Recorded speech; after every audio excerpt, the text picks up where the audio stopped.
बालेश्वर जिला नीलगिरी तहसिल अधीन विभिन्न स्थान में एवं मरम माफिया माने सक्रिय हो उठिछंती। अभियोग कले मध्य विभागीय अधिकारी कौनसी कार्यानुष्ठान ग्रहण करुनथिबारु दैनंदिन लक्षाधिक टंकार राजस्व हानि हेउछि। बालेश्वर जिला नीलगिरी तहसिल अधीन विभिन्न स्थान में एवं मरम माफिया माने सक्रिय हो उठिछंती। पोड़ाशूल, जड़ीबाली, गरडीही, बरहमपुर, मित्रपुर, सजनागढ़ अंचल में दिन राति एक करी मरम माफिया माने मरम ताड़ी बाहर को चालान कर चली। एई कई दिन भितर गरडीही पंचायत मढ़ईसाही अंचल में दुईटी स्थान में राति रे मरम ताड़ी बाहर को चालान होतिबा अभियोग होइछि।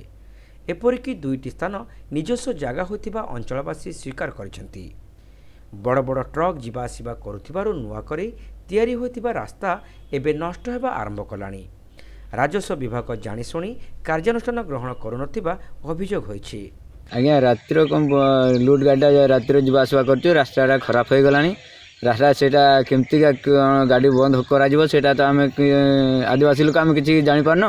गाड़ी यहाँ बड़ चूरा गाड़ी कहीं रातिर जीवा आसवा कर मरम कहीं काठ कहीं तो जंगल एरिया कहीं मरम कहीं काठ सब रातिर चूर करके नौकरी। यहाँ तला हो किए केमती दखल कर अनाबादी जगह कि आमर जंगल जगह से गुड़ा किए के पैसा पाँच सब दे दौरान बिक्री दी पैसा पाए से दे दौरान का तो किए जानी पारना कि जानते कि आम केमती जाना जे मरम दौर से मैंने किए नौ मरम नौ से मैंने कर सरकार तार जानचु कि न जानचु कहीं आम तो किसी जानी पारनी। आज्ञा नौतरा कौन किए नौतरा माटी रात सारा 9टा पर चलती गाड़ी 9टा पर चलती 6-7 खंड ट्रक नहीं लोक रही 5-6 जन लोक रही रात सारा चलती सकाल पर्यंत 6टा 6:30 पर्यंत। एही अंचल रे किछि दलाल मानकु मरम माफिया माने हाथ बारिशी करी निरीह आदिवासी मानकु अर्थ प्रलोभन देखाई मरम चोरी करुथिबा बेले घटनार क्राइम ब्रांच तदंत कले असल घटना पदाकु आसियो बोली दाबी होइछि।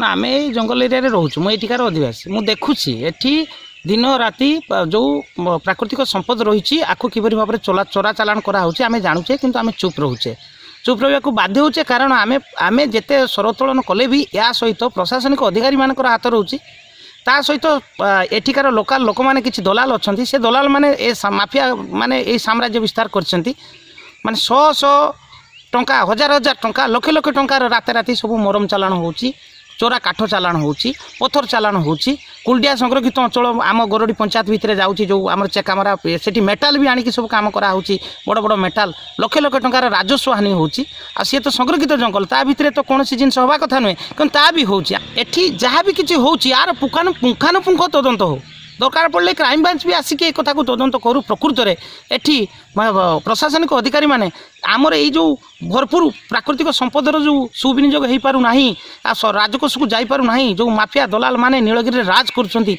एमानक विरुद्ध रे कार्यानुष्ठान होवाई आम समस्त अंचलवासी दाबी करुचे तुरंत एटा हो या जदि न हबो ताहले आउ एमती एक समय आसीबो ए एरिया रे आउ मरम भी पाइबे किछि रहिबोनी कि पत्थर आमे देखा को पाइबा नाही। एहिभଳି एक संवेदनशील घटना को राज्य सरकार गुरुतर सह नहीं राजस्व लुट करुथुबा व्यक्ति उपरे कार्यानुष्ठान ग्रहण करने को पदक्षेप नेबा जरूरी होई पड़िछि।